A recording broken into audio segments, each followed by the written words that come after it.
So this morning I wanted to chat to you about the findings and recommendations of the Royal Commission, particularly one of the 76 recommendations that could have massive negative implications for all borrowers, home buyers and essentially renters in our market.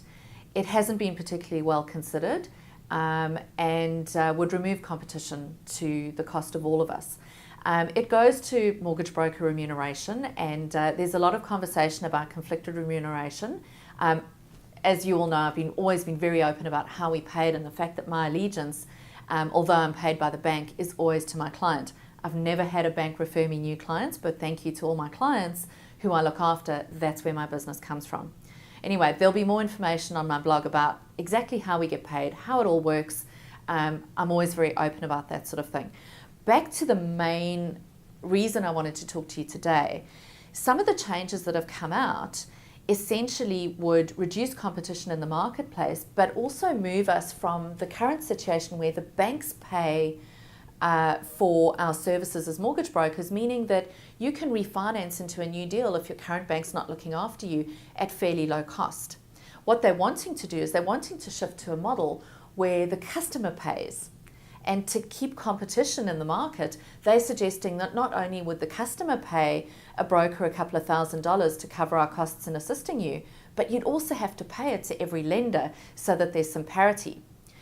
How Commissioner Hayne thought that a review into misconduct of the banks should result in customers being out of pocket and a windfall for the banks, I can't quite get my head around. But that's what's being proposed, and that's what we have to fight. What it means to the average person with a home loan of, say, $400,000 a year is if you have to factor in the cost of refinancing with these new upfront fees, your existing bank can up your interest rate by 1% to 1.2% before it makes economic sense for you to move. Knowing banks and the way they operate, of course they'll take advantage of that opportunity.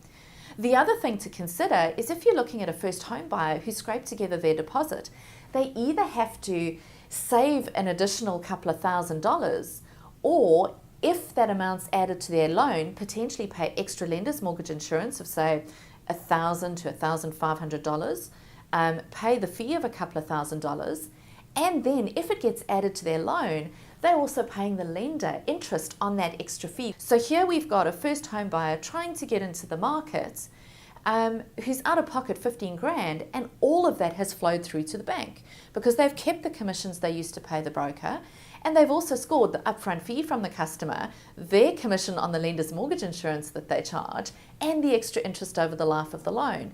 It just doesn't make sense for borrowers, for families. You know, people who are renting will be affected by this too, because you know, your mum and dad investors won't be able to keep the rent low for a good, stable, long-term tenant. They're going to have to increase their rent to cover the higher interest bill. So potentially we all lose in this. The Australian Financial Review estimated that this was a $2.6 billion windfall for the banks. We're working really hard to fight this. I've met with both sides of government.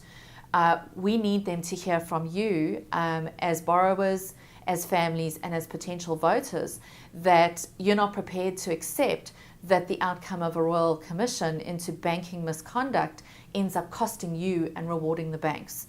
So please have a look at my blog below. There are a couple of links to 2 petitions I'd like you to sign, and there's a really easy website where you can put in your postcode, it'll pull up your MPs and the relevant senators and pre-draft an email for you to send.